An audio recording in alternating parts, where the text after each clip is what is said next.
ఇప్పుడు మీరు చెప్పిన దాని ప్రకారం కాంగ్రెస్ పార్టీ మిమ్మల్ని ఆహ్వానించింది, మీరు కాంగ్రెస్ పార్టీలోకి వెళ్ళడం కాదు. 100%.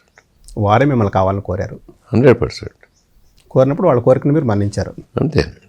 ఇప్పుడు ఈ మాట నేనే చెప్పడం కాదు. ఇప్పుడు ఇన్ఛార్జ్ వేం నరేందర్ రెడ్డి గారు ఇప్పుడు మా పార్లమెంట్కి ఇన్ఛార్జ్ అతన్ని ప్రతి మీటింగ్లో అతనే చెప్తున్నారు. మా ఎమ్మెల్యేలు సిట్టింగ్ ఎమ్మెల్యేలు వాళ్ళే చెప్తున్నారు, పిలిచిండ్రు రేవంత్ రెడ్డి గారు. సో నేను ప్రూవ్ చేసుకోవాల్సిన పాయింట్ లేదు అక్కడ. అదేవిధంగా బీఆర్ఎస్ మీకు ఎగనెస్ట్గా ఒక పార్లమెంట్ అభ్యర్థిని, ఒక వీక్ క్యాండిడేట్ని పెట్టడం ద్వారా మీకు గెలవడానికి దోహదపడుతుంది అనే దాన్ని వీక్ క్యాండిడేట్ని పెట్టిందని నేను ఎందుకంటానండి. ఇప్పుడు నేను ఏం చెప్పాను, ఫైట్ ఈజ్ బిట్వీన్ 3 parties. ఇప్పుడు మీరే ఇంతకంటే ముందు అడిగారు పార్టీలు ఇంపార్టెంటా క్యాండిడేట్, పార్టీలు ఇంపార్టెంట్ అని చెప్పినప్పుడు ఇప్పుడు ఈయన వీక్ క్యాండిడేట్ అని నేను అన్నాను. ఎందుకంటే ఫైట్ ఇప్పుడు ఎవరికి, కాంగ్రెస్కి, బీజేపీకి, తర్వాత బీఆర్ఎస్కే క్యాండిడేట్స్. అది అంతేగాని వీక్ క్యాండిడేట్గా పెట్టినది అనేది అవాస్తవం కాదంటారు.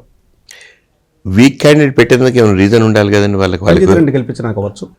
మీకు తెలియని విషయం ఏంటంటే ఒక స్ట్రాంగ్ క్యాండిడేట్ని పెట్టిండ్రు అనుకోండి, అప్పుడు రంజిత్ రెడ్డికి అడ్వాంటేజ్ వస్తుంది. ఇవాళ 6 లక్షలు కాంగ్రెస్కు ఉన్నాయి, 7 లక్షలు బీఆర్ఎస్కు ఉన్నాయి, 3 లక్షలు బీజేపీకి ఉన్నాయి. బీఆర్ఎస్ ఓట్లు చీల్చి నేను కొన్ని తీసుకోవాలి, విశ్వేశ్వరరెడ్డి కొన్ని తీసుకోవాలి, అంతే కదా వీక్ క్యాండిడేట్ పెడితే. దాని బదులు ఒక గట్టిన క్యాండిడేటే ఉండడాన్ని నేను వీక్ అనట్లేదు, జ్ఞానేశ్వర్ గారిని పక్కకు పెట్టాడు. మీరు వీక్ అనుకొని మీరు నన్ను అడిగి ఉంటే ఆ వీక్ అయితే ఇంకా ఓట్స్ చీల్చినాయనుకోండి, ఇట్ మే గో ఎనీవేర్ కదా, ఎక్కడికైనా పోవచ్చు ఆ ఓట్లు. నన్ను ఓడించే ప్రయత్నంలో మీరు అన్న క్యాండిడేట్ అట్లా చేసి ఉంటారని నేను అనుకుంటున్నాను, మీరేమో ఉల్టా అనుకుంటున్నాను.